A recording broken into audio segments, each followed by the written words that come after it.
Nous recevons Madame Inès Nefer Ingani Wumoyalo, ministre congolais en charge de la promotion de la femme, de l'intégration de la femme au développement et de l'économie informelle. Madame la ministre, merci de nous recevoir. Vous avez fait le bon choix de nous accorder cette interview et vous êtes chez vous assez direct. Merci. Du 10 au 21 mars, au siège des Nations Unies à New York, vous avez participé à la 69e session de la Commission de la condition de la femme. Vous avez intervenu à divers panels.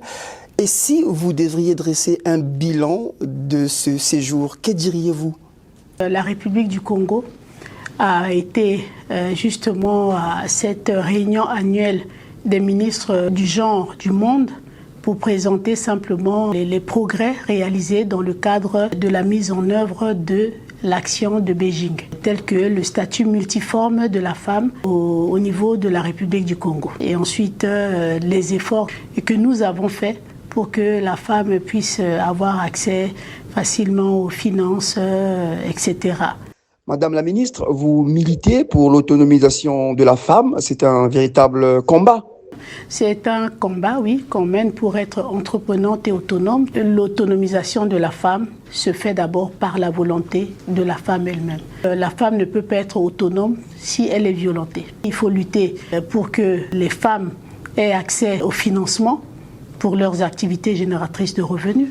Nous, en République du Congo, nous sommes dans un projet qu'on appelle le fonds Elikia qui va permettre à certaines femmes qui ont des activités génératrices de revenus de pouvoir avoir des fonds au cas où elles n'ont plus suffisamment d'argent pour pouvoir continuer dans leur commerce. On parle de la femme qui travaille d'une façon formelle. Lorsque je parle des activités génératrices de revenus, je prends en compte la femme qui travaille de manière formelle et la femme qui travaille de manière informelle, telles que les femmes qui vont dans les marchés domaniaux. Ici, en République du Congo, nous avons un outil qu'on appelle le FIGA. Eh bien, cet outil permet justement à la femme qui a des projets d'aller se présenter pour être soutenue par le FIGA. L'autonomisation économique, c'est le résultat du travail que vous faites quelque part et qui vous permet d'avoir de l'argent pour pouvoir vous prendre en charge ou prendre en charge votre famille sans dépendre de quelqu'un d'autre. C'est important pour nous de parler aujourd'hui de l'autonomisation de la femme qui est d'abord une volonté personnelle de la femme à vouloir s'autonomiser. La femme doit comprendre que nous sommes aujourd'hui au XXIe siècle et que la femme ne doit pas servir que pour faire à manger, faire des enfants, etc. et aller dans les bars, danser et compter sur la poche de l'homme. La femme est devenue complémentaire. Donc économiquement, dans le foyer, dans le ménage, la femme doit savoir faire une contribution. La femme doit se former. La femme doit être éduquée. Évidemment, à l'ONU, effectivement, nous sommes allés faire le point sur l'évolution des statuts multiformes de la femme dans notre pays. Merci Madame la Ministre pour cet éclaircissement. Alors, est-ce que vous pouvez nous détailler ce que c'est la loi Mouebara ? La loi Mouebara est un instrument juridique de très haute portée qui transforme toutes les violences en peine. C'est une loi portant lutte contre les violences faites aux femmes et aux filles en République du Congo. Elle est la première en Afrique francophone qui transforme toutes les violences en peine et elle est la deuxième après la loi de l'Afrique du Sud. C'est un instrument de fierté pour la République du Congo. Grâce à cette loi, la femme est plus épanouie et a moins peur d'affronter les hommes sur les terrains multiformes. Quelles sont les actions que vous avez mises en place pour activer cette loi ? Bien, les actions que nous avons mises en place pour activer cette loi, je pense qu'on va plutôt parler de la sensibilisation. Il y a le train Mouebara, il y a les différentes sensibilisations, il y a les conférences débats, il y a la formation des magistrats, des différents cours d'appel de notre pays, il y a la formation de la police judiciaire sur l'application de la loi Mouebara, etc. Il y a plusieurs actions qui sont menées avec nos partenaires bilatéraux, multilatéraux, le PNUD, l'UNFPA, etc., pour nous permettre, bien entendu, de faire connaître cette loi. Je pense qu'en République du Congo, il n'y a pas une loi qui subit une sensibilisation plus que la loi Mouebara. Madame la ministre, la loi Mouebara est en action. Est-ce que vous pouvez nous donner quelques exemples des personnes qui ont été condamnées par cette loi? La loi Mouebara, vous savez que personne n'est au-dessus de la loi. Depuis que la loi Mouebara a été instaurée en République du Congo, il y a eu 2 colonels qui ont déjà été condamnés par la loi Mouebara, qui ont perdu leurs fonctions. Nous avons eu un vice-maire qui a perdu ses fonctions. Vous avez la fameuse affaire de Ebé Bella avec le procureur que je jette les fleurs. Il est le premier partenaire de la loi Mouebara. Lorsque la violence a été flagrante, lui, il peut déterminer la condamnation en attendant que l'auteur des actes soit jugé. Eh bien, vous avez par exemple ce monsieur qui avait enceinté ses propres enfants, 2 jumelles. Celui-là aussi a été condamné. Vous avez l'affaire de Daniel, une jeune fille de 17 ans qui a été harcelée par son professeur. Là aussi encore, il y a une condamnation, etc. Donc les violences, il y en a partout, il y en aura toujours, même dans les pays les plus développés. Mais chacun joue son rôle et sa partition pour éradiquer dans son pays. Et c'est la République du Congo, sous les orientations et l'impulsion du chef de l'État, qui a permis que la femme, aujourd'hui, puisse être valorisée.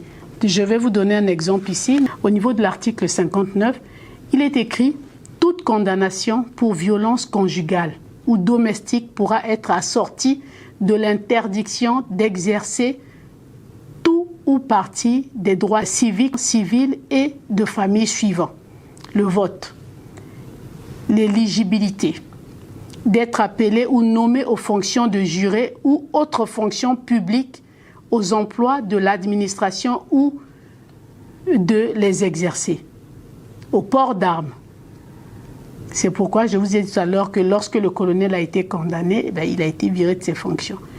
De vote et de suffrage dans les délibérations de famille, d'être tuteur, curateur, d'être expert ou employé comme témoin dans les actes, de témoigner en justice, autrement que pour y faire de simples déclarations.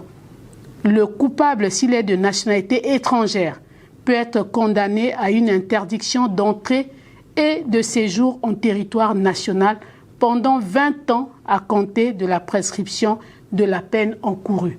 Là, je vous donne un exemple de la rigueur de la loi Mouebara. C'est juste un exemple. Madame, nous parlons ici de la femme et nous ne pouvons pas passer outre de cette journée internationale des droits de la femme le 8 mars. Comment et de quelle manière se célèbre le 8 mars au Congo et pourquoi? Et il faut le redire encore que le 8 mars chez nous est célébré de manière tournante. C'est-à-dire, madame? C'est-à-dire que nous le célébrons département par département. Cela nous permet de toucher du doigt justement la problématique de la femme de chaque département, d'en tirer justement la valeur des produits de la femme. Notre président nous a donné un mot d'ordre, c'est l'autosuffisance alimentaire, des produits de base. Et nous savons qu'aujourd'hui, les femmes sont responsables de la transformation à 88% des produits de base. Le manioc, la farine de manioc, la banane, etc. Donc c'est normal que nous puissions, bien entendu, détecter, répertorier, si vous voulez, les coopératives féminines et ensuite les ravitailler pour qu'elles puissent augmenter leur production afin de pouvoir alléger le panier de la ménagère. Madame Inès Nefer Ingani Vumboyalo, vous êtes également ministre de l'économie informelle. Vous avez organisé des journées portes ouvertes sur l'économie informelle. Est-ce que vous pouvez nous en parler un peu plus en détail? En tant que ministre en charge de l'économie informelle, il était important de parler de l'importance de la formalisation et ensuite de regarder comment est-ce qu'on peut doter aussi ces femmes qui sont dans l'économie informelle, leur définir c'est quoi l'économie informelle, de les écouter sur les différentes difficultés qu'elles ont pour nous permettre justement de prendre des mesures pour pouvoir aider les acteurs de l'économie informelle. Madame la ministre, quel est votre regard sur la femme congolaise? La femme congolaise n'est plus à l'étape de l'émancipation. La femme congolaise est une femme qui est épanouie à travers des réformes que la République du Congo a prises, telles que la loi Mouebara, et qui lui donne le courage d'aller de l'avant. Il ne faut pas oublier qu'au niveau de notre livre fondamental, qui est la Constitution, l'article 17, qui dit « La loi garantit la parité aux fonctions politiques, électives et administratives ». Aujourd'hui, on peut dire que aux fonctions administratives, au niveau de la fonction publique, le quota de la femme est plus élevé que chez les hommes aujourd'hui. La femme est devenue forte, elle n'a plus peur d'affronter les hommes. Nous trouvons aujourd'hui des femmes qui occupent beaucoup de postes de mairie aujourd'hui, ce qui n'était pas le cas hier. Nous avons des femmes maires d'arrondissement aujourd'hui. Nous avons aujourd'hui des femmes préfètes. Le 8 mars, après notre revendication, on nous a rajouté une autre femme préfète au niveau de la cuvette. Ce n'est pas n'importe quel département. Vous avez aujourd'hui des femmes qui sont devenues des ambassadeurs extraordinaires et plénipotentiels. Donc vous avez beaucoup de fonctions qui étaient dédiées qu'à l'homme, qui sont aujourd'hui occupées par les femmes grâce à la vision du chef de l'État, son Excellence M. Denis Sassou Nguesso, dans le cadre de la masculinité positive. C'est un regard positif, madame. Bien sûr, c'est un regard positif. Il vaut mieux avancer que de régresser. Donc on ne régresse pas, on avance. Et ça, c'est ce qui est très très important sur ce que nous avons à dire. Aujourd'hui, notre vision, c'est d'abord la lutte pour l'autonomisation de la femme. L'éradication des violences faites à l'endroit des femmes. Le changement de mentalité chez les hommes. Madame la ministre, pour terminer cette interview, nous allons revenir sur la loi Mouebara, une loi, bien entendu, qui donne accès à la femme de pouvoir se défendre. Racontez-nous, madame.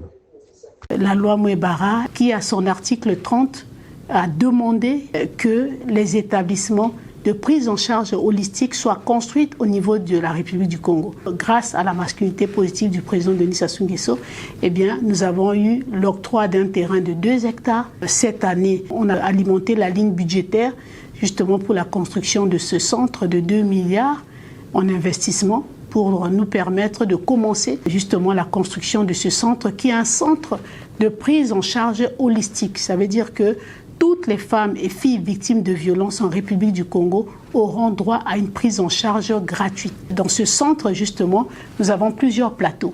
Donc, c'est tout un système qui tourne dans ce centre-là qui va permettre à la femme victime de violences d'être prise en charge gratuitement. Il y a même l'hébergement temporaire de la femme qui court et qui vient parce qu'elle a besoin de se cacher d'une violence le temps qu'elle soit réhabilitée et que l'auteur de ces actes soit saisi. Elle a une certaine prise en charge au niveau du centre qui est en construction. Madame la ministre, merci.